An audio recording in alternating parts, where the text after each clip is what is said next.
नमस्कार दोस्तों, मैं सचिन कुमार अपने YouTube चैनल एम विद इसके स्तर पर आपका स्वागत करता हूं। दोस्तों, हम लोग यूपी बोर्ड एनसीईआरटी पैटर्न पर आधारित कक्षा 12 के भौतिकी के का प्रथम चैप्टर पढ़ रहे थे। प्रथम चैप्टर के अंतर्गत आंकिक प्रश्न बचे थे और हम उन उस चैप्टर के प्रमुख आंकिक प्रश्नों पर चर्चा करते हैं। ठीक है, तो आंकिक प्रश्न हम लोग आज पढ़ेंगे जो बोर्ड परीक्षा में पूछे गए हैं। पहला प्रश्न दिया गया है, एक आवेशित चालक में 400 इलेक्ट्रॉनों की अधिकता है। एक चालक में कहा जा रहा है, चालक में 4000 इलेक्ट्रॉनों की अधिकता है। एक चालक में 4000 इलेक्ट्रॉनों की अधिकता है। कह रहा है ज्ञात कीजिए, ज्ञात हमें करना है, क्या ज्ञात करना है? चालक का आवेश निकालना है। चालक का आवेश क्या होता है? क्यों। तथा प्रकृति का मतलब क्या है? ये चालक धनावेशित है कि ऋणावेशित है। ठीक, इस चालक पर कौन सा आवेश होगा? धनावेश होगा कि ऋणावेश होगा। तो कहा जा रहा है एक चालक में 4000 इलेक्ट्रॉनों की अधिकता है। ठीक है, संख्या दी गई है इतनी, इलेक्ट्रॉनों की संख्या n बराबर 4000। देखिए, यहाँ से प्रकृति जो होगी चालक की, हम प्रकृति निकालेंगे अधिकता और कमी से। तो यहाँ पर इलेक्ट्रॉनों की क्या है? अधिकता है। और जब चालक में इलेक्ट्रॉनों की अधिकता होती है तो अधिकता कब होती है? जब इस पर कौन सा आवेश होता है? ऋण आवेश। ठीक है, हम लोगों ने पढ़ा है कि जो ऋण आवेश होता है वह यह दर्शाता है कि चालक में इलेक्ट्रॉनों की क्या है? अधिकता है। तो यहाँ पर दिया गया है क्या है? अधिकता है। तो जब अधिकता है तो कौन सा आवेश होगा? ऋण आवेश होगा। और कितने इलेक्ट्रॉनों की अधिकता है? 4000 इलेक्ट्रॉनों की अधिकता है। ठीक है, तो हम निकाल लें, इसलिए चालक का आवेश। हम लोगों ने पढ़ा था कि इस स्थिति में जो चालक का आवेश होगा, आवेश को हम किससे दर्शाते हैं? क्यों से। चालक का आवेश क्यों बराबर हो जाएगा n इंटू ई, जहाँ n होगी इलेक्ट्रॉनों की संख्या और e होगी एक इलेक्ट्रॉन का आवेश। ठीक, n है इलेक्ट्रॉनों की संख्या और e है एक इलेक्ट्रॉन का आवेश। तो क्यों बराबर n का मान कितना है? 4000 है आपका। e एक इलेक्ट्रॉन का आवेश 1.6 × 10⁻⁻19 कूलम। ठीक है, अब यहाँ से हम इसको क्या कर सकते हैं? जो q बराबर 4000 को हम 4 × 10⁻³ लिख सकते हैं, गुणे 1.6 × 10⁻⁻19 कूलम। अब यहाँ से हम क्या कर सकते हैं? q बराबर 4 का गुणा 1.6 से हो जाएगा 16 चौको 64, एक अंक बाद दशमलव लगा दिया। हम लोगों ने पढ़ा है आधार समान होते हैं तो घातें जुड़ जाती हैं। यहाँ 10⁻³ है, यहाँ 10⁻⁻19 है, तो प्लस माइनस माइनस 3 + 3 में -19 जुड़ेगा तो कितना आएगा? -16 कूलम। अर्थात जो चालक पर होगा 6.4 × 10⁻⁻16 कूलम, कौन सा आवेश होगा? ऋण आवेश। ठीक है, अतः हम कहेंगे चालक में 6.4 × 10⁻⁻6 कूलम कौन सा आवेश होगा? ऋण आवेश होगा। ठीक है, नेक्स्ट क्वेश्चन दिया गया है, ये पहला क्वेश्चन हो गया। अगला क्वेश्चन दिया गया है इसी का दूसरा। ये क्वेश्चन आपको करना है। ठीक, अगर ये क्वेश्चन आपकी समझ में आ गया है तो दूसरा क्वेश्चन आप कर सकते हो।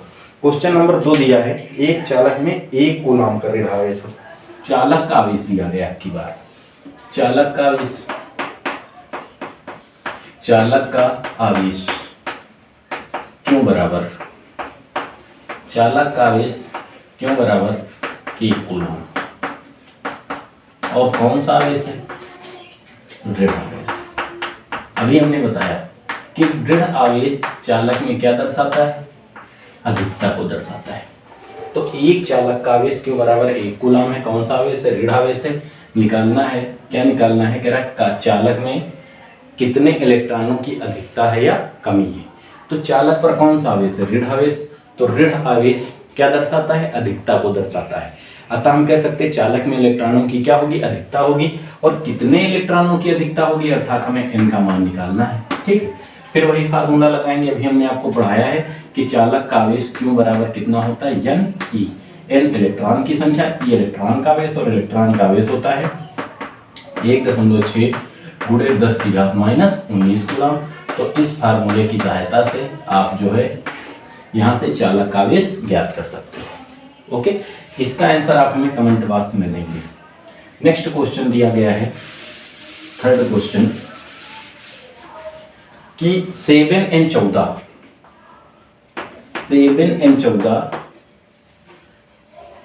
नाभिक पर के नाभिक का आवेश ज्ञात कीजिए। 7n14 एक आपका तत्व दिया गया है, इसके नाभिक का आवेश निकालना है। ठीक है, तो जो तत्व दिया गया है 7n14, ध्यान देना इस तत्व के बारे में। तो जो नीचे लिखा होता है, जो परमाणु का नाभिक होता है, नाभिक में हमारे पाए जाते हैं प्रोटॉन और न्यूट्रॉन। नाभिक में पाए जाते हैं क्या? प्रोटॉन और प्लस न्यूट्रॉन। ठीक, प्रोटॉनों न्यूट्रॉनों की संख्या को हम कहते हैं न्यूक्लियनों की संख्या। क्या कहते हैं? न्यूक्लियनों की संख्या, या द्रव्यमान संख्या, या परमाणु भार। और जो प्रोटॉनों की संख्या होती है, उस प्रोटॉनों की संख्या को हम कहते हैं परमाणु क्रमांक। तो ये जो 7n14 दिया गया है, जो नीचे लिखा होता है उसे परमाणु क्रमांक कहते हैं। तो 7n14 में परमाणु क्रमांक इसका कितना है? 7, अर्थात प्रोटॉन कितने हो गए? 7। ठीक, और न्यूक्लियनों की संख्या टोटल कितनी है? 14। न्यूक्लियनों की संख्या कितनी है? 14। और न्यूक्लियन में कौन कौन सम्मिलित होता है? न्यूक्लियन में हमारे प्रोटॉन और न्यूट्रॉन दोनों सम्मिलित होते हैं। इसमें प्रोटॉन भी सम्मिलित है और न्यूट्रॉन भी सम्मिलित है।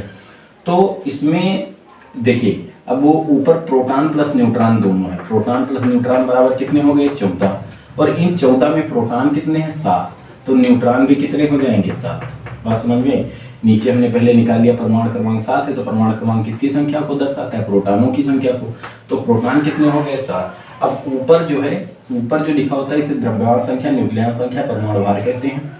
इसमें प्रोटॉन और न्यूट्रॉन दोनों सम्मिलित होते हैं। तो इस 14 में 7 प्रोटॉन है, तो शेष कितने न्यूट्रॉन बचेंगे? 7 बचेंगे। ठीक है, अब देखिए नाभिक में 7 प्रोटॉन हो गए और 7 न्यूट्रॉन हो गए।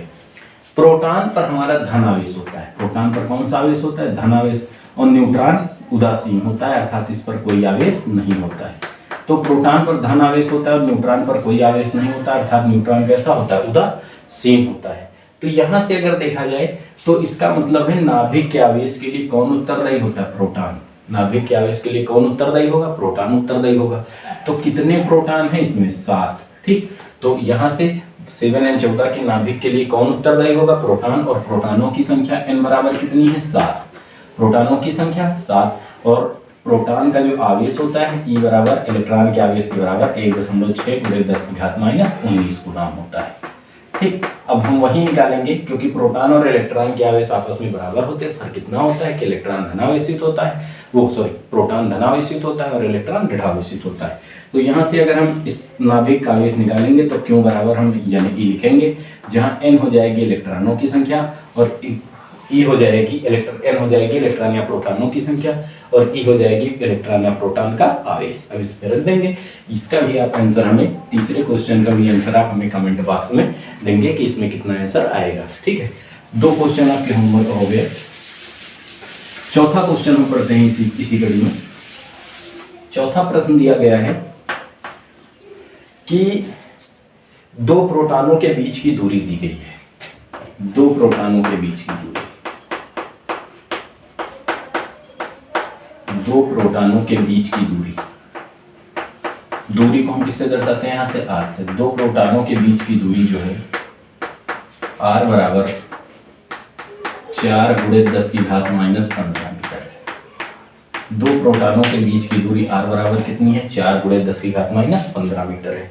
कह रहा है इनके मध्य लगने वाले बल का परिमाण तथा प्रकृति ज्ञात कीजिए। ज्ञात करना है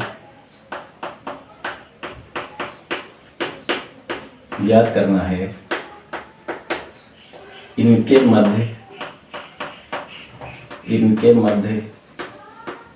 लगने वाले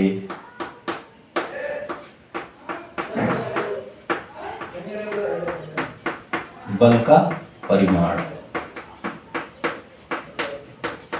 इनके मध्य लगने वाले बल का परिमाण तथा प्रकृति। प्रकृति का तात्पर्य यहाँ से है कि धन आवेश होगा कि आकर्षण होगा कि प्रतिकर्षण होगा। ठीक, तो यहां से बात अगर हम करेंगे, देखिए दो प्रोटॉन है, ये आपका पहला प्रोटॉन Q1, प्रोटॉन का आवेश 1.6 × 10⁻⁻19 कूलम। ये दूसरा प्रोटॉन हो गया, इसका भी आवेश Q2 बराबर 1.6 × 10⁻⁻19 कूलम हो गया। और इनके बीच की दूरी जो है वो r बराबर कितनी है, 4 × 10⁻15 मीटर। ठीक, इनके बीच की दूरी r बराबर कितनी, 4 × 10⁻15 मीटर। पहले हम प्रकृति की बात करते हैं। प्रकृति का मतलब है कि आकर्षण बल कार्य करेगा कि प्रतिकर्षण। तो देखिए हम लोगों ने पढ़ा था कि जब आवेश समान होते हैं, समान होने का मतलब है धन और धन हो या ऋण और ऋण हो, तो इनके मध्य कौन सा बल कार्य करता है, प्रतिकर्षण। और जब विपरीत होते हैं, एक धन होता है एक ऋण होता है, तो इनके मध्य कौन सा बल कार्य करता है, आकर्षण। तो यहाँ पर अगर हम बात करें तो पहला भी प्रोटॉन है और दूसरा भी प्रोटॉन है, तो दोनों प्रोटॉन है, तो प्रोटॉन के मध्य कौन सा बल कार्य करेगा, प्रतिकर्षण बल। अतः इनके मध्य बल की प्रकृति क्या हो जाएगी, प्रकृति हमारी हो जाएगी प्रतिकर्षण। क्यों, क्योंकि समान प्रकार के आवेशों के मध्य कौन सा बल कार्य करता है, प्रतिकर्षण बल कार्य करता है।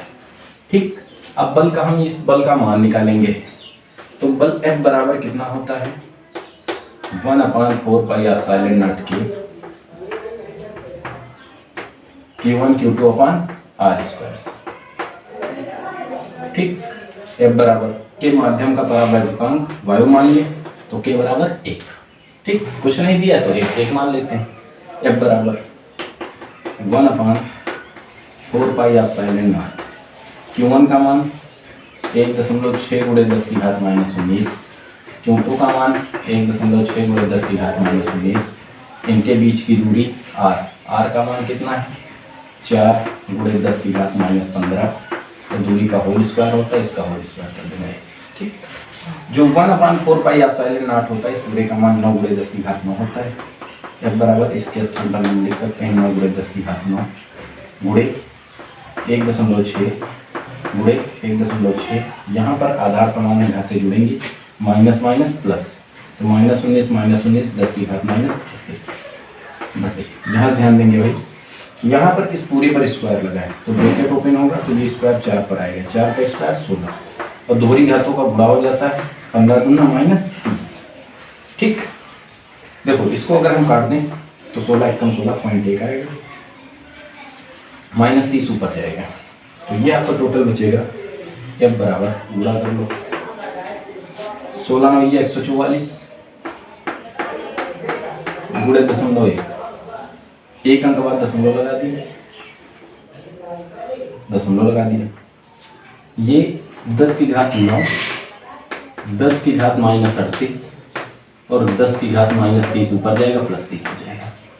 ठीक, F बराबर गुणा कर लो भाई, 14.4 का 0.1 से, तो 144 144 1 1 2 2 को बाद दशमलव पीछे लगा दिया, गुणे ये 10⁻30 और 10⁻9, 10⁻39 और ये 10⁻38, आधार समान है, घातें जुड़ेंगी। F बराबर 1.44 गुणे 10⁻1 अर्थात F बराबर 14.4 न्यूटन। इनके मध्य लगने वाला बल कितना हो जाएगा, 14.4 न्यूटन। और कौन सा बल लगेगा, प्रतिकर्षण बल लगेगा। क्यों, क्योंकि आवेश समान है। ठीक, ये क्वेश्चन नंबर 4 हुआ। क्वेश्चन नंबर 5 पे हम पहुंचते हैं।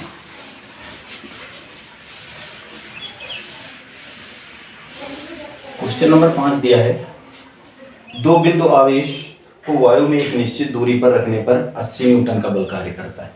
दो आवेश हैं, एक आवेश हमारा Q1 है और एक आवेश हमारा Q2 है। ये दोनों कहा जा रहा है वायु में रखे जा रहे हैं। वायु मतलब K बराबर कितना, 1, और निश्चित दूरी, हम दूरी कितनी मान लें, r, तो इनके मध्य कार्य करने वाला बल F बराबर कितना है, 80 न्यूटन। ठीक, कह रहा है कि दो आवेश वायु में एक निश्चित दूरी पर रखने पर इनके मध्य जो होता है वो 80 न्यूटन का बल कार्य करता है। फिर आगे कहा जा रहा है, जब इन्हीं आवेशों को के परावैद्युतांक वाले माध्यम में रखा गया और उतनी ही दूरी पर रखा गया जितनी दूरी पर पहले रखा गया, और आवेश का मान भी इतना ही, तो इनके मध्य लगने वाला बल कितना हो जाएगा। क्वेश्चन में क्या कहा गया कि दो आवेशों को वायु में एक निश्चित दूरी पर रखने पर इनके मध्य 80 न्यूटन का बल कार्य करता है। यदि इन्हीं आवेशों को उतनी निश्चित दूरी पर के परावैद्युतांक वाले माध्यम में रखा जाए तो बल जो है वो 8 न्यूटन हो जाता है। कितने न्यूटन? 8 न्यूटन हो जाता है। तो कह रहा है माध्यम का परावैद्युतांक ज्ञात कीजिए, माध्यम का परावैद्युतांक ज्ञात कीजिए। तो यहाँ पर हम लोगों ने पढ़ा है, देखो इसको दो तरीके से हम आपको शॉर्ट में फार्मूला बता देते हैं। के परावैद्युतांक वाले माध्यम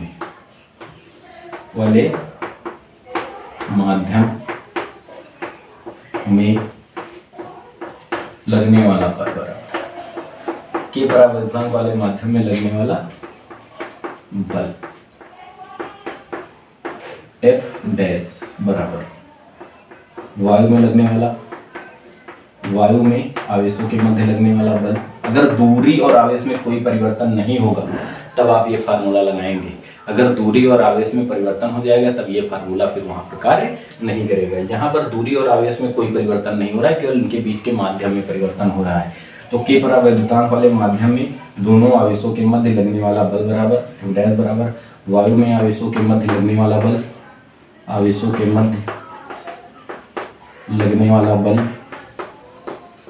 बटे माध्यम का परावैद्युतांक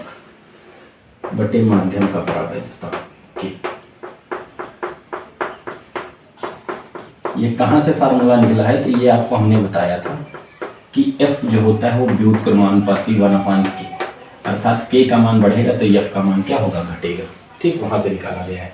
तो के परावैद्युतांक वाले माध्यम में दोनों आवेशों के मध्य लगने वाला बल F डैश बराबर वायु में आवेशों के मध्य लगने वाला बल बटे माध्यम का परावैद्युतांक। तो F डैश बराबर वायु में आवेशों के मध्य कितना बल लग रहा है? 80 न्यूटन। ठीक, F डैश ये दिया गया है। के परावैद्युतांक वाले माध्यम में आवेशों के मध्य कितना बल लग रहा है? 8 न्यूटन। 8 वायु में आवेशों के मध्य कितना बल लग रहा है? 80 न्यूटन और बटे माध्यम का परावैद्युतांक के, यही हमें निकालना है। तो यहाँ से के को इधर ले आओ, के बराबर हो जाएगा 80/8, 8 एकम 8, 8 दहम 80।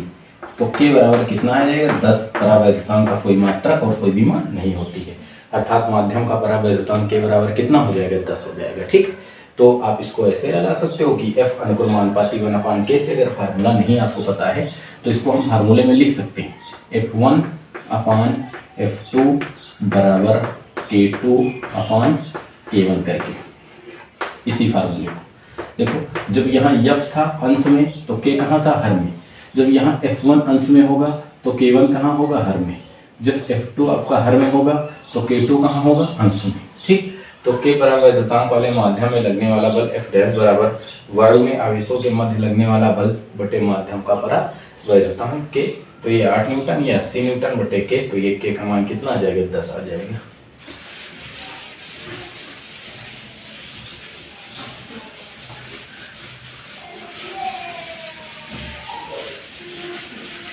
नेक्स्ट क्वेश्चन दिया गया है,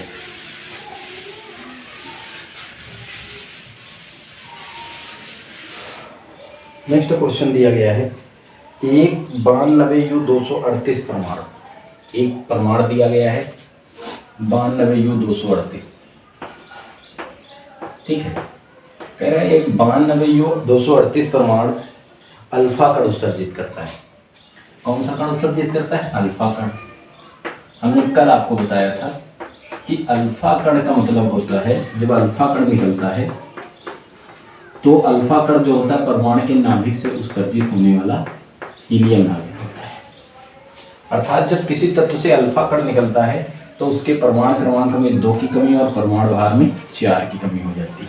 ठीक, तो कह रहा है 92U238 जो है एक अल्फा कण उत्सर्जित करता है। अल्फा कण का मतलब होता है हीलियम नाभिक 2He4। अगर किसी तत्व से एक अल्फा कण निकलता है तो इसके परमाणु क्रमांक में 2 की कमी और परमाणु भार में 4 की कमी आ जाती है। तो 92 था, ये 92 से कितना हो जाएगा? 90। ठीक, थोरियम बनता है शायद। और 238 से 4 घटेगा 234। ठीक, ये तत्व बनेगा। अर्थात इसमें अब देखा जाए, ठीक, कह रहा है मान W238 जब एक अल्फा कण उत्सर्जित करता है तो कह रहा है उत्सर्जित परमाणु उत्सर्जित करता है, तो ये परमाणु बना। ठीक, विघटित परमाणु क्या हुआ, ये हो गया हमारा विघटित परमाणु 90TS234, या आप एक्स लिख लीजिए, नहीं पता है कोई तत्व एक्स लिख लीजिए। विघटित परमाणु 90X234, कह रहा है विघटित परमाणु के केंद्र से अल्फा कण जो, फिर कहा गया ये विघटित परमाणु हो गया। अगर अल्फा कण इस विघटित परमाणु के केंद्र से, अल्फा कण बोले तो 2He4, इस विघटित परमाणु के केंद्र से कितनी दूरी पर हो, 9 × 10⁻⁻15 मीटर दूरी पर। ये जो दूरी दी गई है 9 × 10⁻⁻15 मीटर दूरी पर हो, तो कह रहा है इनके बीच लगने वाला वैद्युत बल ज्ञात कीजिए। वहां समझ में आई? कहा गया एक बाण नवेयु 238 है, एक अल्फा कण उत्सर्जित करता है। यदि ये अल्फा कण विघटित परमाणु के केंद्र से, किसी क्षण अल्फा कण विघटित परमाणु के केंद्र से 90 × 10⁻⁻15 मीटर दूरी पर हो, तो इनके मध्य लगने वाला वैद्युत बल ज्ञात कीजिए। ठीक, तो यहाँ से अगर हम बात करते हैं, पहले ये दिया गया इसमें परमाणुओं की संख्या कितनी है, 90।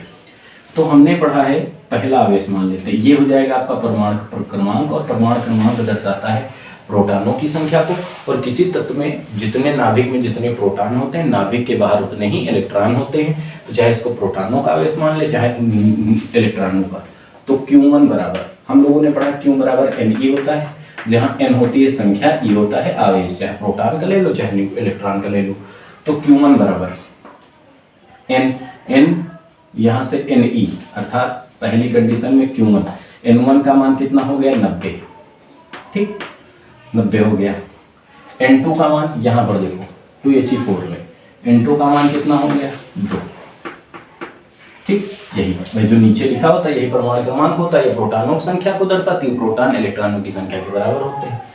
तो Q1 बराबर हो जाएगा आपका N1E और Q2 बराबर हो जाएगा N2E। तो Q1 का मान निकालेंगे, N1 के स्थान पर 90E, और Q2 का निकालेंगे तो Q2 के स्थान पर N2 के स्थान पर 2E।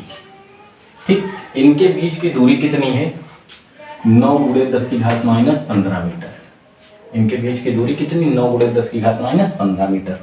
तो R बराबर दिया गया है, R 9 × 10⁻⁻15 मीटर। इनके बीच लगने वाला बल बताना है। तो बल कूलाम नियम से भी हमने बताया आपको, कूलाम नियम से बल F बराबर कितना होता है, 1/4πε0 Q1 Q2 अपॉन R² से। तो F बराबर 1/4πε0 Q1 Q2 अपॉन R² से आप के बराबर 1 मान लेंगे। ठीक है, वायु 1/4πε0 का मान आपको पता है। Q1 का मान है आपका 90E, जहाँ की इलेक्ट्रॉन का आवेश आप रख देंगे। E का मान होता है 1.6 × 10⁻⁻19 कूलाम। ठीक, Q2 के स्थान पर 2E रखेंगे, जहाँ E के स्थान पर पुनः आप रख देंगे 1.6 × 10⁻⁻19 कूलाम। R दोनों के बीच की दूरी, और दूरी कितनी हो जाएगी, 9 × 10⁻15। इसको सॉल्व कर लेंगे, जो आएगा यही उसका क्या हो जाएगा, इनके मध्य लगने वाला बल हो जाएगा। इसको आप, इसका आंसर हमारे कमेंट बॉक्स में देंगे। नेक्स्ट क्वेश्चन दिया है,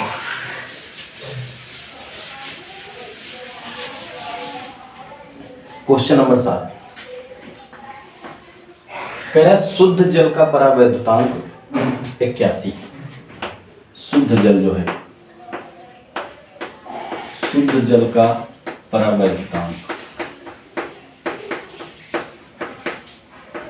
शुद्ध जल का परावैद्युतांक 81। परावैद्युतांक को किससे दर्शाते हैं, कैसे, 81। ठीक, कह रहा है इसकी निरपेक्ष वैद्युतशीलता। तो जल की निरपेक्ष वैद्युतशीलता निकालनी है, जल की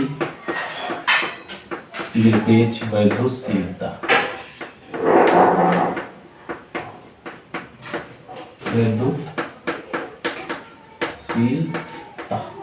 आप साइलेंट निकालना है। ठीक है, हमने आपको पढ़ाया था, क्या पढ़ाया था, निरपेक्ष वैद्युतशीलता जो होती है, निरपेक्ष वैद्युतशीलता एप्सिलॉन बराबर पदार्थ की, किसी भी पदार्थ की जो निरपेक्ष वैद्युतशीलता होती है वो बराबर होती है एप्सिलॉन बराबर, एप्सिलॉन से हम किसी भी पदार्थ की निरपेक्ष वैद्युतशीलता को प्रदर्शित करते हैं। तो किसी भी पदार्थ की निरपेक्ष वैद्युतशीलता एप्सिलॉन बराबर होती है निर्वात की वैद्युतशीलता एप्सिलॉन नॉट बटे माध्यम का परावैद्युतांक के। इसको हमने आपको पढ़ाया है। तो निरपेक्ष वैद्युतशीलता एप्सिलॉन बराबर होती है निर्वात की वैद्युतशीलता एप्सिलॉन नॉट बटे माध्यम का परावैद्युतांक के। और जो एप्सिलॉन नॉट है निर्वात की वैद्युतशीलता एप्सिलॉन नॉट की वैल्यू 8.85 गुणे 10 की घात -12 हमने आपको कल ये बताया था कूलॉम स्क्वायर प्रति न्यूटन मीटर स्क्वायर होती है। कूलॉम स्क्वायर प्रति newton metre square epsilon naught का। और के का मान कितना दिया है, के बराबर 81 दिया है। इसको भी आप सॉल्व करेंगे और अपना आंसर हमें कमेंट बॉक्स में देंगे। ठीक है, हम सॉल्व कर देंगे लेकिन इसमें टाइम भी ज़्यादा लगेगा। अगर आप सॉल्व करोगे तो आपके लिए आसानी होगी। नेक्स्ट दिया गया है क्वेश्चन 8 नंबर। जो हमें सॉल्व करने वाले लग रहे हैं वो सारे क्वेश्चन हम सॉल्व कर रहे हैं, बाकी आपको हम गाइडलाइन दे रहे हैं, आप इसको बहुत आसानी के साथ सॉल्व कर सकते हो। अगला दिया गया है उस वैद्युत क्षेत्र का मान क्या होगा जिसमें एक इलेक्ट्रॉन पर उसके भार के बराबर वैद्युत बल कार्य करता है। कह रहा है एक इलेक्ट्रॉन जो है वैद्युत क्षेत्र में स्थित है। ठीक, एक इलेक्ट्रॉन जो है वो वैद्युत क्षेत्र में स्थित है। जैसे ये आपका वैद्युत क्षेत्र है, ये इलेक्ट्रॉन आया इस वैद्युत क्षेत्र में स्थित है। तो कह रहा है इस वैद्युत क्षेत्र की तीव्रता क्या होगी जिस पर इलेक्ट्रॉन पर उसके भार के बराबर वैद्युत बल लगता है। ठीक, अगर हम मान लें कि जो वैद्युत क्षेत्र है, वैद्युत क्षेत्र की तीव्रता E हो, वैद्युत क्षेत्र की तीव्रता कितनी हो, E, वैद्युत क्षेत्र की तीव्रता कैपिटल E तथा चालक का आवेश, चालक का आवेश क्यों, तो लगने वाला बल, तो लगने वाला बल F बराबर कितना होता है, क्यों E। लगने वाला बल F बराबर कितना होता है, क्यों E, जहां क्यों होती है चालक का आवेश और E होती वैद्युत क्षेत्र की तीव्रता। अगर वस्तु का द्रव्यमान दिया हो, वस्तु का क्या दिया हो, द्रव्यमान, वस्तु का द्रव्यमान M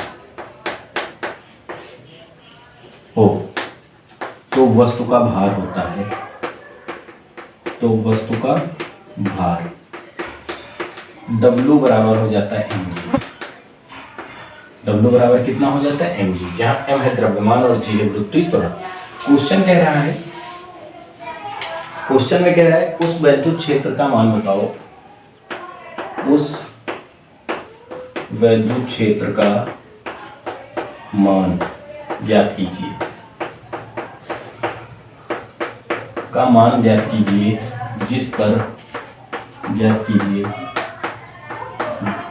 जिसमें इलेक्ट्रॉन पर उसके भार के बराबर वैद्युत बल कार्य करता है, जिसमें इलेक्ट्रॉन पर उसके भार के बराबर वैद्युत बल कार्य करता है, भार के बराबर वैद्युत बल कार्य करता है, भार के बराबर वैद्युत बल कार्य करता है। ठीक है, कि इलेक्ट्रॉन पर उसके भार के बराबर वैद्युत बल कार्य करता है। अभी हमने आपको बताया कि अगर इलेक्ट्रॉन का द्रव्यमान m हो तो भार कितना होगा, mg। यदि चालक का आवेश q हो तो चालक और वैद्युत क्षेत्र की तीव्रता E हो तो उस पर लगने वाला वैद्युत बल कितना होता है, F बराबर क्यों ही है। ठीक, इलेक्ट्रॉन का द्रव्यमान हम m मान लिया, प्रश्नानुसार कह रहा है इलेक्ट्रॉन का भार बराबर, इलेक्ट्रॉन का भार बराबर उस पर लगने वाला वैद्युत, इलेक्ट्रॉन का भार बराबर उस पर लगने वाला वैद्युत बल, इलेक्ट्रॉन का भार बराबर उस पर लगने वाला वैद्युत बल। ठीक, अब इलेक्ट्रॉन का द्रव्यमान अगर m हो तो भार कितना होता है, mg, और उस पर लगने वाला वैद्युत बल F बराबर क्यों E, और क्यों बराबर यानी E होता है, क्यों बराबर कितना होता है, यानी E, जहां n होती है इलेक्ट्रॉनों की संख्या तो एक इलेक्ट्रॉन है तो m के स्थान पर 1 रखेंगे तो q बराबर 1 इंटू ई अर्थात ई आएगा। इसके स्थान पर हम स्मॉल ई रखेंगे जहां स्मॉल ई हो जाएगा इलेक्ट्रॉन का आवेश। ठीक, अब यहां से m जो इलेक्ट्रॉन का द्रव्यमान होता है, इलेक्ट्रॉन का द्रव्यमान m बराबर होता है 9.1 गुणे 10⁻³ किलोग्राम। ठीक है, इलेक्ट्रॉन का आवेश E बराबर होता है 1.6 गुणे 10⁻19 कूलम। और गुरुत्वीय त्वरण ये G होता है, गुरुत्वीय त्वरण स्मॉल g बराबर होता है 10 मीटर/सेकंड²। अब जो mg बराबर E क्यों E या स्मॉल e तो कैपिटल E है, इसमें m के स्थान पर आप वैल्यू रख देंगे, g के स्थान पर आप मान रख देंगे। ठीक, स्मॉल e की वैल्यू रख देंगे, आपको कैपिटल E की वैल्यू ज्ञात हो जाएगी। इसका भी आंसर आप हमें अपने कमेंट बॉक्स में देंगे। तो ये कुछ आपके क्वेश्चन हुए और कुछ क्वेश्चन भी हम और बता रहे हैं। जैसे नेक्स्ट प्रश्न दिया गया है, ये आप अगर सॉल्व करेंगे तो आप बहुत आसानी के साथ इन क्वेश्चनों को सॉल्व कर सकते हैं और ये वही क्वेश्चन है जो परीक्षा में अक्सर पूछे जाते हैं। अगला दिया गया है एक वर्ग के, बहुत इंपॉर्टेंट क्वेश्चन है। कह रहा है एक वर्ग के दो विपरीत कोणों पर आवेश क्यों रखा है। एक वर्ग दिया गया है और कहा जा रहा है इस वर्ग के दो विपरीत कोणों पर जो आवेश रखा गया वो कैपिटल क्यों रखा गया। इस क्वेश्चन को आप ध्यान से देखेंगे। वर्ग के दो विपरीत कोणों पर आवेश कैपिटल क्यों रखा गया है तथा शेष दो विपरीत कोणों पर आवेश स्मॉल क्यों रखा गया है। ठीक, कह रहा है यदि किसी एक कैपिटल क्यू आवेश पर लगने वाला नेट बल 0, नेट बल अर्थात F बराबर कितना हो 0, तो कह रहा है capital Q upon small Q का मान कितना होगा। बात समझ में आई। कहा जा रहा है एक वर्ग के दो विपरीत कोणों पर कैपिटल क्यू आवेश रखा है तथा शेष दो विपरीत कोणों पर स्मॉल क्यू आवेश रखा गया है। कहा जा रहा है यदि किसी एक कैपिटल क्यू आवेश पर लगने वाला नेट बल 0 हो, नेट का मतलब परिणामी बल 0 हो, तो capital Q upon small Q का मान कितना होगा, आपको यह अनुपात निकालना है। ठीक, तो हम मान लें एक वर्ग क्या होता है, एक ऐसा चतुर्भुज होता है जिसकी सभी भुजाएं आपस में समान होती है। वर्ग की सभी भुजाएं आपस में समान होती हैं। 9 नंबर क्वेश्चन है। हमने माना ये हमारा एक वर्ग है, ये हमने माना एक वर्ग है। कौन सा वर्ग है, A B C D, A B C D एक हमारा वर्ग है। ठीक, हम माना वर्ग की भुजा x है, माना वर्ग की भुजा कितनी है r है। चलो वर्ग की भुजा मान ले x, चलो मान लेते हैं भुजा x है। ठीक, तो ये भुजा भी x होगी, सारी भुजाएं x होंगी क्योंकि वर्ग की भुजाएं आपस में क्या होती, समान होती।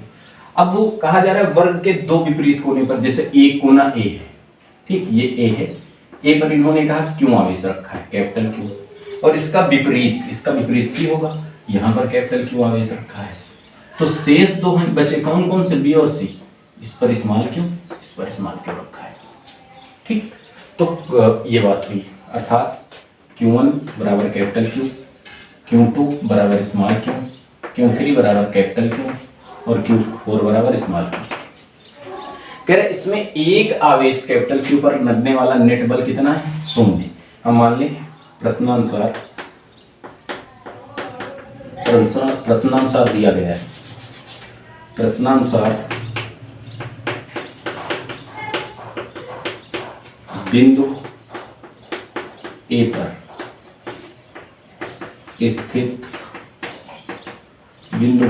स्थित कैपिटल क्यू आवेश पर लगने वाला, कैपिटल क्यू आवेश पर लगने वाला, कैपिटल क्यू आवेश पर लगने वाला परिणामी बल F कितना है, 0। परिणामी बल F कितना है, 0। तो हमें निकालना है, ज्ञात क्या करना है, capital Q upon small Q. ठीक, आसान सा प्रश्न है, बस थोड़ा सा ध्यान देना है। अब देखिए यहाँ पर हम अध्यारोपण का सिद्धांत लगाएंगे और अध्यारोपण के सिद्धांत से हम Q1 आवेश पर Q2 आवेश के कारण लगने वाला बल निकालेंगे, Q3 आवेश के कारण लगने वाला बल निकालेंगे, Q4 के कारण लगने वाला बल निकालेंगे। ध्यान देना है यहाँ से। देखो Q4 से Q1 की दूरी x हो जाएगी, Q2 से Q1 की दूरी x हो जाएगी, लेकिन जो ये C है इसके विकर्ण पर स्थित होगा। ठीक, और अगर वर्ग की भुजा दी होती है तो वर्ग का जो विकर्ण होता है, वर्ग का विकर्ण बराबर होता है भुजा इंटू रूट। वर्ग का विकर्ण कितना होता है? भुजा इंटू रूट 2। अब हमने वर्ग की भुजा कितनी मानी है? x, तो x रूट 2 या रूट 2x आ जाएगी ये भुजा, ये दूरी। ठीक, यहाँ r बराबर कितना हो जाएगा? रूट 2x, यहाँ पर r बराबर x, यहाँ पर r बराबर x। तो हम निकाल लें Q2 आवेश के कारण, Q2 आवेश के कारण Q1 पर लगने वाला बल। थोड़ा सा ध्यान देना बस, Q1 पर लगने वाला बल, Q1 पर लगने वाला बल किस नियम से? कूलॉम नियम से। कूलॉम नियम हम लोगों ने पढ़ा है। कूलॉम नियम से क्या होता है? F बराबर 1/4 पाई एप्सिलॉन नॉट के, F के हटाओ R वाले, Q1 Q2 upon R square. अगर वायु में स्थित है K की वैल्यू 1 हो जाएगी। ठीक, F पहले दूसरे के मान निकालना है, इसको F12 कर दें। F12 बराबर 1/4 पाई एप्सिलॉन नॉट, Q1 के स्थान पर कैपिटल Q, Q2 के स्थान पर स्मॉल q, इनके बीच की दूरी कितनी है? x square. ठीक, यहाँ पर भी धनावेश है, यहाँ पर भी धनावेश, इनके मध्य कौन सा बल कार्य करेगा? प्रतिकर्षण। ये F12 की दिशा हो जाएगी। ठीक, सदिश राशि है ना बल, F12 की दिशा हो जाएगी। इसी प्रकार हम निकाल लें किसके कारण? Q3 के कारण, Q3 के कारण Q1 पर लगने वाला बल के कारण Q1 पर लगने वाला बल।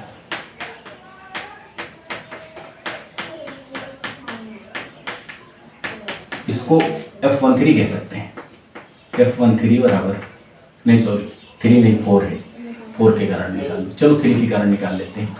Q3 के कारण इस पर लगने वाला बल, ठीक, 1/4 pi epsilon not Q3, Q3 के स्थान पर कितना रखेंगे? कैपिटल Q इंटू Q1, इस फार्मूले से Q3 इंटू, अब यहाँ से Q1 इंटू Q3 हो जाएगा, और Q3 के स्थान, Q1 के स्थान पर कैपिटल Q, Q3 के स्थान पर कैपिटल Q, इनके बीच की दूरी कितनी है? √2 इंटू x, इसका क्या हो जाएगा? Whole square. बात समझ में आई? Q1 और Q3 के मान निकालेंगे तो Q1 का मान भी कैपिटल Q, Q3 का मान भी कैपिटल Q, और इनके बीच की दूरी √2x है, तो √2x इसका क्या हो जाएगा? होल स्क्वायर हो जाएगा। ये हो जाएगा आपका, देखिए यहाँ से ध्यान देना, इसको और एक बार लिख लो। अच्छा, F13 बराबर 1/4 pi epsilon not Q square into, वर्ग करोगे √2 का वर्ग 2 इंटू x स्क्वायर। देखो ये F13 ये भी एक सदिश राशि है, यहाँ भी प्लस प्रतिकर्षण, ये आएगा F13 की दिशा। इसी प्रकार हम निकाल लें अब Q4 के कारण, Q4 के कारण Q1 पर लगने वाला बल, Q4 के कारण Q1 पर लगने वाला,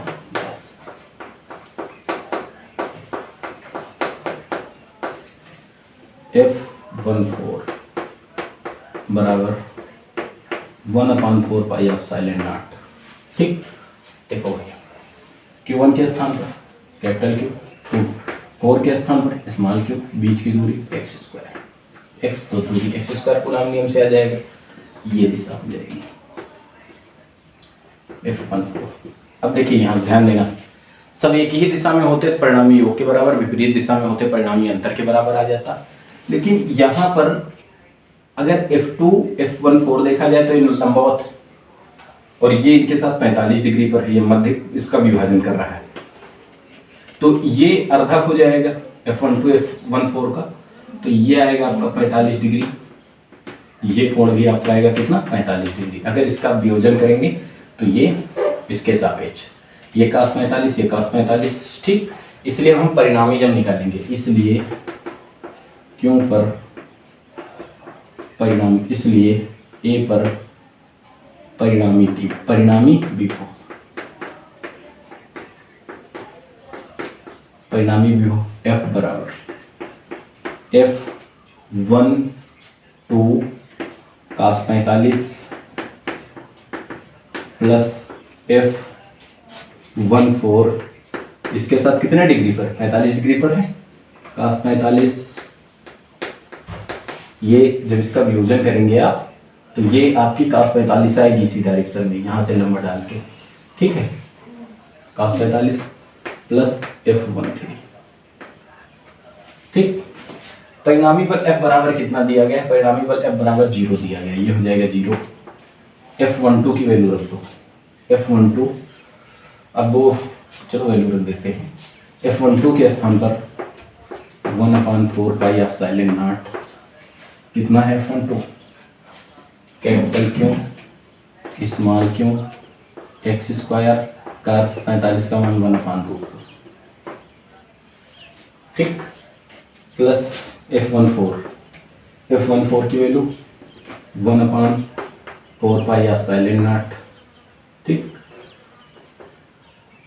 F14 हाँ कैपिटल क्यों स्मॉल क्यों upon x square into cos 45 का मान 1/2 प्लस F13 के स्थान पर 1/4 pi epsilon not Q square upon 2x square, ठीक। ये इधर प्लस में है, दूसरे पक्ष में आएगा माइनस में, माइनस 1/4 पाई एप्सिलॉन नॉट इधर से इधर आ जाएगा, capital Q square upon 2x square बराबर, इन दोनों में हम क्या कॉमन ले सकते हैं, इन दोनों में 1/4 pi epsilon not capital Q small Q upon x square common ले सकते हैं। हम इन दोनों की बात कर रहे हैं, इसका तो पक्षांतर करके हमने इधर भेज दिया है, प्लस से माइनस में आ गया है, इन दोनों में कॉमन ले लिया, यहाँ से कितना बचेगा 1/2 प्लस यहाँ से कितना बचेगा 1/2, देखो 1/4 पाई एप्सिलॉन नॉट से 4 पाई एप्सिलॉन नॉट कटेगा, ये x स्क्वायर से x स्क्वायर कटेगा, एक क्यों से एक क्यों कट जाएगा, तो ये आपका आएगा -q/2 बराबर, देखो यहाँ बचेगा स्मॉल क्यू और ये आपका 2/√2, ठीक। इस क्यों को इधर ले आओ तो कैपिटल क्यों अपॉन स्मॉल क्यों बराबर, इस माइनस को उधर भेज दो, माइनस ये 2 भी तो उधर जाएगा, 2 × 2/√2, ठीक। कैपिटल क्यों अपॉन स्मॉल क्यों बराबर -2, इस 2 को हम √2 इंटू √2 लिख सकते हैं अपॉन √2, एक √2 से आपका एक √2 कैंसिल हो जाएगा, ये कैपिटल क्यों अपॉन स्मॉल क्यों बराबर -2, कैपिटल क्यों अपॉन स्मॉल क्यों का मान कितना आएगा -2√2 आ जाएगा, ठीक है।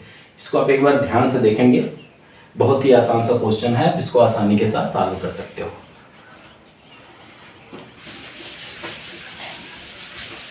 नेक्स्ट क्वेश्चन पे हम पहुंचते हैं, और आप अगर वीडियो में ये बात ना समझ में आए तो इसको आप स्किप कर लेंगे, वीडियो को पुश करके पूरे न्यूमेरिकल को आप एक बार पुनः देख लेंगे। नेक्स्ट क्वेश्चन दिया गया है आपका कि एक निश्चित दूरी पर स्थित, ये क्वेश्चन भी अच्छा है, 10 नंबर क्वेश्चन है, कह रहा है एक निश्चित दूरी पर r पर स्थित दो समरूप धात के गोलों पर आवेश 4q तथा -2q है, ये दिया गया है, ध्यान देना, केवल समझना है इसको। एक पर +4q आवेश है, एक पर -2q आवेश है, ये एक दूसरे से कितनी दूरी पर स्थित है, r दूरी पर स्थित है, ठीक। और कह रहा है इनके बीच, भाई ये +4q -2q, कह रहा है दो धातु के समरूप गोले, एक +4q तथा एक पर -2q आवेश है, एक दूसरे से r दूरी पर स्थित हैं, एक दूसरे पर F आकर्षण बल आरोपित करते हैं, कितना बल लगाते हैं, F आकर्षण बल लगाते हैं। जो यहाँ पर आकर्षण बल लग रहा है उस आकर्षण बल का मान कितना है, F।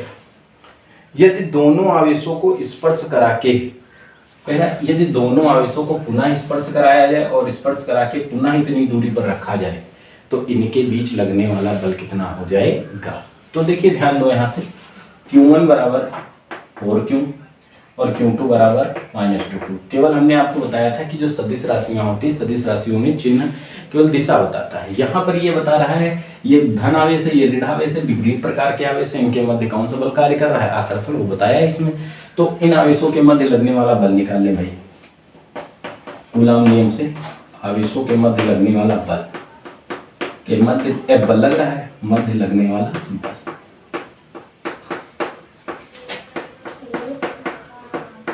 बल F बराबर, थोड़ा सा ध्यान देना बस, बल F लग रहा है तो सूत्र से आप लगाएंगे F बराबर 1/4 पाई एप्सिलॉन नॉट, ठीक, Q1 Q2 अपान R स्क्वायर से, Q1 Q2 अपान R स्क्वायर से, ये फार्मूला आप लगाएंगे। बल कितना लग रहा है, F बराबर 1/4 पाई एप्सिलॉन नॉट, Q1 के स्थान पर 4Q, Q2 के स्थान पर 2Q, बीच की दूरी R स्क्वायर, ठीक, अर्थात F बराबर 1/4 पाई एप्सिलॉन नॉट, 4 दूनी 8 Q square upon R square, ये मान लिया हमने समीकरण नंबर 1। ओके, नेक्स्ट कंडीशन में कहा जा रहा है कि देखिए इन दोनों गोलों को स्पर्श कराने पर, दोनों गोलों को स्पर्श कराया गया, गोलों को स्पर्श कराने पर, देखिए दोनों गोलों को स्पर्श कराएंगे तो कुल आवेश कितना हो जाएगा, अर्थात ये 4 कूलॉम आवेश था प्लस 4Q था, ये कितना था -2Q था। तो दोनों गोलों को अगर स्पर्श कराएंगे तो स्पर्श कराने का, या आप यहाँ से कह सकते हो कि इस पर -2 कूलॉम आवेश था, -2Q आवेश था, यहाँ पर 4Q आवेश था। तो अब यहाँ से अगर हम नेट आवेश निकालें, कुल आवेश, तो इसके पास धन आवेश है, इसके पास ऋण आवेश है, तो टोटल आप कुल आवेश निकालेंगे अगर इस कंडीशन में, तो कुल आवेश, आवेश एक आपकी कैसी राशि है, अदिश राशि, तो 4Q plus -2Q plus minus 4Q -2Q अर्थात 2Q। दोनों को अगर स्पर्श कराएंगे, दोनों गोलों को स्पर्श कराने पर गोलों का कुल आवेश कितना हो जाएगा, 2Q। गोलों को स्पर्श कराने पर कुल आवेश, गोलों को स्पर्श कराने पर कुल आवेश, कराने पर गोलों का कुल आवेश का कुल आवेश, गोलों को स्पर्श कराने पर गोलों का कुल आवेश निकाल लें, कितना हो जाएगा, 4Q प्लस -2Q बराबर 2Q, ठीक, प्लस माइनस -2Q। अब देखो कहा गया जब गोलों को स्पर्श करा के पुनः अलग अलग करके उतनी दूरी पर रखा गया, कितनी दूरी पर रखना है, R दूरी पर ही रखना है, ठीक। ये आपका 2Q आवेश था, इसको अलग अलग किया गया। तो देखिए अगर 2Q आवेश है या कोई चीज है और उसको अलग अलग करना है तो मुख्यतः जब कोई कंडीशन नहीं दी होती है तो हम बराबर बांट देते हैं। तो 2Q आवेश को जब हम अलग अलग करेंगे, बराबर बांटेंगे, तो Q का एक आवेश आपका आ जाएगा Q, दूसरा आवेश Q, अर्थात Q1 बराबर Q और Q2 बराबर Q, इनके बीच की दूरी R। तो हम लगने वाला बल निकालेंगे,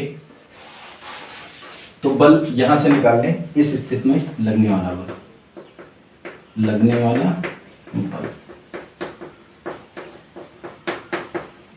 F डैश बराबर 1/4 पाई एप्सिलॉन नॉट, Q1 के स्थान पर Q, Q2 के स्थान पर Q, इनके बीच की दूरी R, तो ये R स्क्वायर हो जाएगा, ठीक। ये हो जाएगा F डैश बराबर 1/4 pi epsilon not Q square upon R square. देखिए ये जो समीकरण 1 माना था, अब हम यहां से क्या करें, समीकरण 2 को 1 से भाग दें, 2 को 1 से भाग देने पर भाग कैसे करेंगे, बाएं पक्ष को बाएं में और दाहिने को दाहिने में, कितना हो जाएगा आपको, 2 से 1 को भाग दे रहे हैं, एफ डैश अपॉन एफ बराबर 1/4πε0 Q square upon R square, इस पूरे का बटा 1/4πε0 4q square upon R square, 4q square sorry 4 दूनी 8 क्यू स्क्वायर। देखो ये जो दूसरी भिन्न है, दूसरी भिन्न का हर पलटेगा और पहली भिन्न के किसके साथ जाएगा, अंश के साथ। तो एफ डैश अपॉन एफ बराबर 1/4πε0 Q square upon R square गुणे 4πε0 आर स्क्वायर बटे कितना हो जाएगा 1 × 8q स्क्वायर। यहाँ से देखो कुछ से कुछ कट जाएगा, 4πε0 से 4πε0, क्यू स्क्वायर से क्यू स्क्वायर, आर स्क्वायर से आर स्क्वायर। तो एफ डैश अपॉन एफ बराबर 1/8, तो एफ डैश बराबर हो जाएगा f/8। अर्थात जब आवेश को हम स्पर्श करा के अलग अलग करेंगे तो इनके बीच लगने वाला जो बल हो जाएगा, पहले का f/ कितना हो जाएगा 8 हो जाएगा। पहले जितना बल लग रहा था उसका कितना हो जाएगा 1/8 हो जाएगा। और ध्यान देना प्रकृति क्या होगी, अब यहाँ पर धन आवेश है, यहाँ पर धन आवेश है, तो धन धन समान प्रकार के आवेश कौन सा बल लगेगा, प्रतिकर्षण बल लगेगा। इस स्थिति में जो लगने वाला बल हो जाएगा वो कौन सा बल हो जाएगा, प्रतिकर्षण बल हो जाएगा। ठीक है, नेक्स्ट कंडीशन दी गई है, अगला क्वेश्चन। इस टाइप के प्रश्न बहुत परीक्षा में आते हैं, आप ध्यान से इसको देख लेंगे, आसान सा प्रश्न है। नेक्स्ट प्रश्न दिया गया है आपका, ये भी बहुत ही अच्छा प्रश्न है। कह रहा है 2 आवेश दिए गए हैं, इस टाइप का प्रश्न परीक्षा में पूछा गया है। एक बार 2 आवेश दिए गए हैं, 2 बिंदु आवेश 9e व +e एक दूसरे से 16 सेंटीमीटर की दूरी पर है। 2 आवेश दिए गए हैं, एक आपका प्लस का 9e है और दूसरा आपका +e है। ठीक, एक दूसरे से कितनी दूरी पर स्थित है, r दूरी, एक दूसरे से 16 सेंटीमीटर की दूरी पर स्थित है, एक दूसरे से 16 सेंटीमीटर की दूरी पर स्थित है। कह रहा है इनके बीच आवेश एक क्यों कहाँ रखा जाए, इनके बीच में कह रहा है एक आवेश क्यों कहाँ रखा जाए, कहीं पर क्यों रखा जाए कि ये निकाय किस अवस्था में हो, संतुलन की अवस्था में हो। ठीक, तो हम Q1 बराबर 9e दिया गया है, Q2 बराबर e दिया गया है, हम ये मान लें Q3 बराबर Q, हम मान लें कि माना ये बिंदु A है, माना +9e आवेश से, 9e आवेश से x सेंटीमीटर दूरी पर, x सेंटीमीटर दूरी पर क्यों आवेश रखने पर निकाय संतुलन में होगा, क्यों आवेश रखने पर दूरी पर, क्यों आवेश रखने पर निकाय संतुलन में होगा।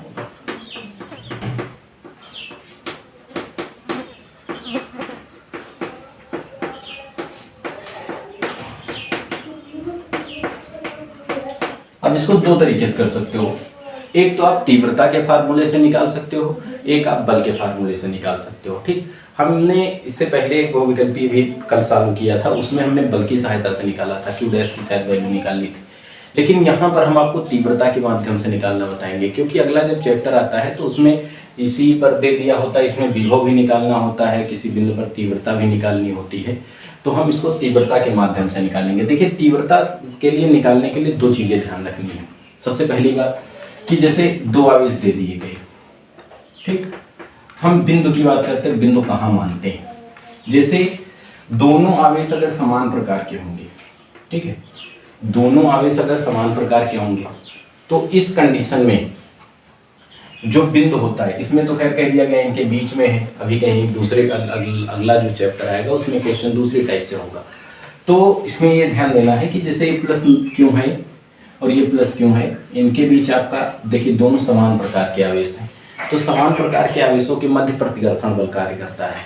प्रतिकर्षण बल कार्य करेगा, इस स्थिति में जो हम बिंदु मान लेते हैं वो इनके कहीं बीच में मान लेंगे, तो बिंदु हम कहाँ मानेंगे, बीच में मानेंगे।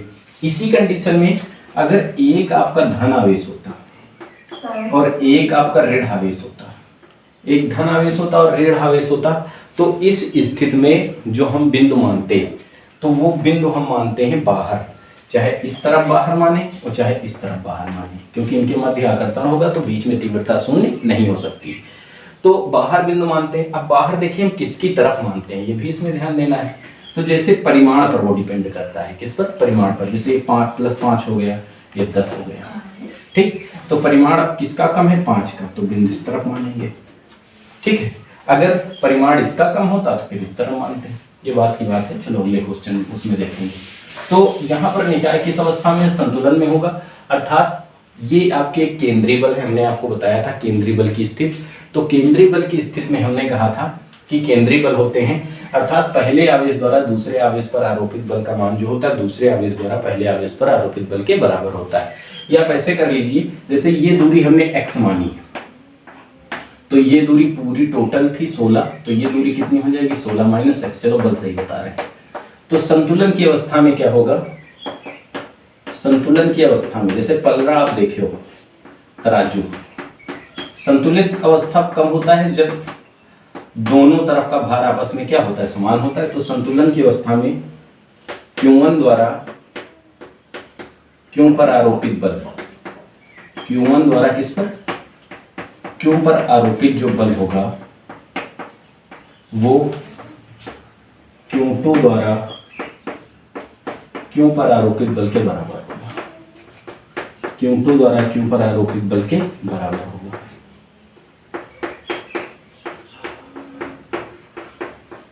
बल के बराबर होगा, बराबर होगा। अर्थात कितना हो जाएगा, Q1 द्वारा Q पर आरोपित बल 1/4 pi epsilon Q1 into Q1 के स्थान पर, हाँ, Q1 इंटू Q बराबर इनके बीच की दूरी x² बराबर यहाँ से 1/4 पाई एप्सिलॉन नॉट Q2 का मान कितना है, हाँ, Q इंटू E बटे इनके बीच की दूरी 16 - x, इसका क्या हो जाएगा, होल स्क्वायर। Q1 के स्थान पर अब 9 लिख लीजिए। ये कहाँ से निकाला है हमने, कूलॉम नियम से, 1/f बराबर 1/4 pi epsilon not Q1 Q2/r²। 1/4 pi epsilon not से 1/4 पाई एप्सिलॉन नॉट कट जाएगा, Q से Q कट जाएगा, E से E कट जाएगा, ठीक है। ये आपका आएगा 9/x² बराबर 1/16 - x का होल स्क्वायर।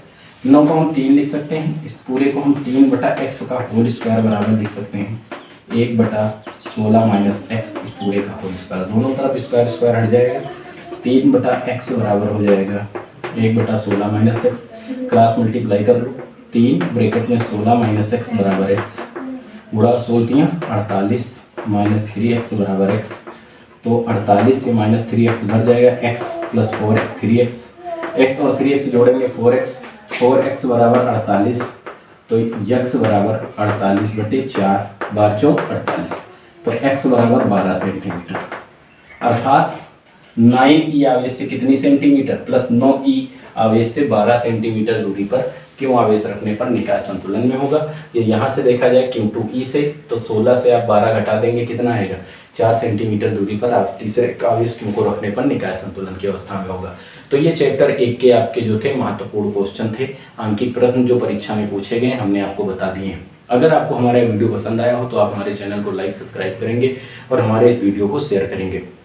अगर इसके अतिरिक्त भी आपको किसी न्यूमेरिकल में जो है समस्या होती है तो आप कमेंट बॉक्स में क्वेश्चन नंबर बता देंगे या उसमें टाइप कर देंगे, तो हम आपके उस क्वेश्चन को सॉल्व करके आप तक पहुंचा देंगे। धन्यवाद।